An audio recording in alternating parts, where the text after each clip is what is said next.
Hey, Reddit, I'm not really sure how to start this, but I guess I need to get it off my chest and maybe hear from people who've been through this or know what to do. So I've been married to my wife. Let us call her Lisa for about 7 years now. We have 2 kids, a decent house, and what I thought was a normal, happy life. Sure, like every marriage. We had our ups and downs, but I really believed we were solid. At least I did until recently. About 2 months ago, I started noticing little things. She'd be too busy with work or suddenly protective of her phone, which she used to never care about. The kind of busy that meant late nights or random weekend trips. Texts popping up when I was around, but she'd quickly hide the screen. She became distant, snapping at me for no real reason, and even avoided going to family, stuff we usually enjoyed. At first, I tried telling myself it was stress or just a phase. I mean, who wouldn't he be worn out with 2 kids? A job and everything else, but I couldn't shake the feeling that something was seriously wrong. My gut kept screaming that there was more to it than just stress. I tried asking her casually if everything was okay. She'd roll her eyes, say I was being paranoid, or accuse me of invading her privacy. Honestly, it started to mess with my head. Am I crazy? Is this all in my imagination? Anyway, that's where I was before everything blew up. I wish I could say I handled it better, but spoiler, I didn't. Okay. So here is where things went from maybe I'm paranoid to full-on nightmare mode. One night Lisa said she had to stay late at work again. I wasn't thrilled, but figured fine. I'd put the kids to bed and maybe catch up on some reading. Around 10 p.m., I was about to call it a night when I got this weird feeling. Like something wasn't adding up. So I went to grab a drink in the kitchen and noticed her phone buzzing on the counter. I know, privacy and all that. But curiosity got the best of me. I glanced over and saw a message preview from some guy named Mark. It wasn't just flirty. It was full-on sweet talk. And I miss you stuff. My stomach dropped. I couldn't stop myself. I unlocked her phone, yeah. I know, terrible. But I was desperate and found a whole string of messages between Lisa and Mark. Not just texting pictures, plans to meet, and all kinds of private stuff. I even saw that she had deleted a bunch of messages before I looked, but enough was there to ruin me. Then the sudden realization hit. This wasn't just a one-time thing. It looked like it had been going on for months. All those work-late excuses. Weekend girls' nights lies. She was cheating. I sat there frozen for a few minutes. Part of me wanted to throw the phone across the room. Another part just felt numb, like my whole world was crumbling, and I couldn't breathe. The worst part the night before. She kissed me goodnight like nothing was wrong. All right, so after sitting in shock for what felt like forever, I knew I couldn't just bottle this up. The next day, I waited until the kids were at school and confronted her. I laid out what I found, every message, every lie. I asked her straight up, is this true? Are you cheating on me with Mark? Lisa's reaction classic, a mix of denial, anger, and manipulation that blew my mind. First, she acted like I was the crazy one, snooping through her phone. You have no right to invade my privacy. She snapped. Then she tried to gaslight me. saying Mark was just a friend, and those messages were taken out of context. When I pressed harder, she flipped the script completely. She started blaming me, how I was never around, how I changed, and how she felt neglected. She threw in a bunch of insults too, calling me paranoid, controlling, and worse. At one point, she even lied outright, saying she never cheated and that I was imagining things. The nerve. She said you always jump to conclusions, like I am some over-dramatic lunatic. After that confrontation, I was a complete wreck. I honestly didn't know how to feel or what to do. Anger hit me first hot, sharp, and relentless. How could she lie so easily? How could she hurt me like this? After everything we built together, then came the crushing sadness. It wasn't just about the cheating, it was about the betrayal of trust. The countless moments she faked love while sneaking around behind my back. I felt stupid for not seeing it sooner, for believing her when she said she was just tired or busy. Sleep became impossible. I'd lie awake replaying all our conversations, looking for signs I'd missed. Every "I love you" suddenly sounded hollow. I started doubting everything myself, our marriage, even my own worth. At times I wanted to scream or break something. Other times I just sat in silence, numb and empty. I realized grief isn't just about losing someone. It's about losing what you thought you had. And that kind of loss is brutal. In the days after confronting Lisa, the emotional chaos didn't ease at all.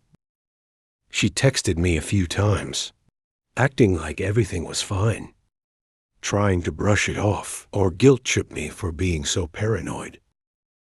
One message stood out: "Can't you just forgive me? I'm human." It was like she wanted to have her cake and eat it too, expect me to just forget she betrayed me, but still keep her around.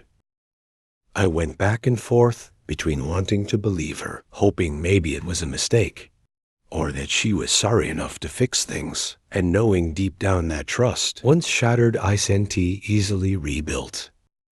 I even thought about couples therapy, but after her constant lying and dismissiveness, I wasn't sure if she was really committed to saving our marriage or just covering her tracks. Meanwhile, my friends and family tried to support me, but it felt so isolating. How do you explain that the person you trusted most could betray you like this? The pain is something I wouldn't wish on anyone. Just when I thought I'd seen the worst, things took a sharp turn. A week after the confrontation, I found out Lisa wasn't just seeing Mark. Nope. There was another guy, Tom. Somehow I stumbled upon emails she'd accidentally left open on her laptop. Plans to meet, secret gifts. Even mentions of hiding their relationship from me. When I called her out on this, she didn't even try to deny it any. By this point, I reached my breaking point. Lisa was lying, cheating, and acting like I was the bad guy for calling her out. I felt like I was losing my mind. One night, I caught her trying to sneak out, after saying she was going to a friend's. I followed her and saw her meet Mark at a bar. They hugged like nothing was wrong. That image has haunted me ever since. When I confronted her about it the next day, she got nasty, calling me a stalker, accusing me of ruining her life, and threatening to leave me if I didn't back off. It was like watching a toxic movie unfold in real life, and I was trapped as the main character more. Instead, she got downright bitchy, telling me I was too paranoid to function, and that maybe I was the problem in the marriage. She threw out every excuse in the book. You don't appreciate me. I deserve to be happy. And the classic, maybe if you paid more attention. I was furious, but also numb.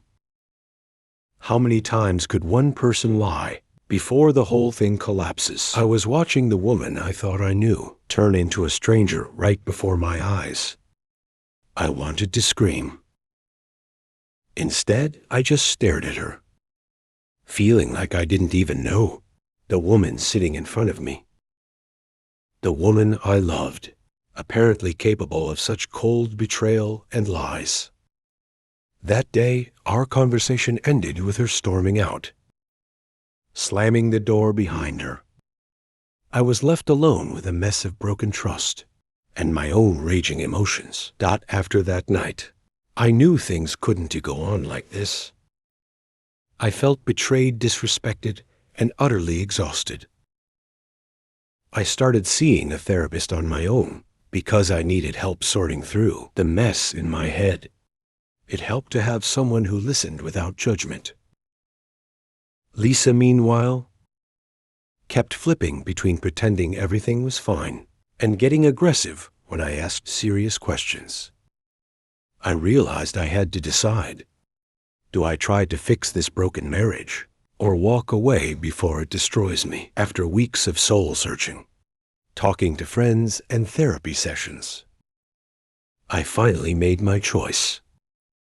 I decided I couldn't stay with someone who treated me like this, who lied, cheated, and refused to take responsibility. I realized I deserved better. My kids deserved better. So I told Lisa I wanted a separation. No drama, no fights. Just time apart to figure things out. She didn't take it well. Of course. She called me everything under the sun, trying to guilt-trip me, but I stayed firm. For the first time in a long time, I felt a little bit of control over my life again. The separation wasn't easy. Lisa tried to play the victim, spreading lies to friends and family, painting me as the controlling jerk who abandoned her. That hurt, but honestly, I was past caring what she thought. The hardest part was explaining things to our kids without shattering them. I tried to be honest, but age appropriate, and to show them they were still loved no matter what. Through all the chaos, I started to find clarity.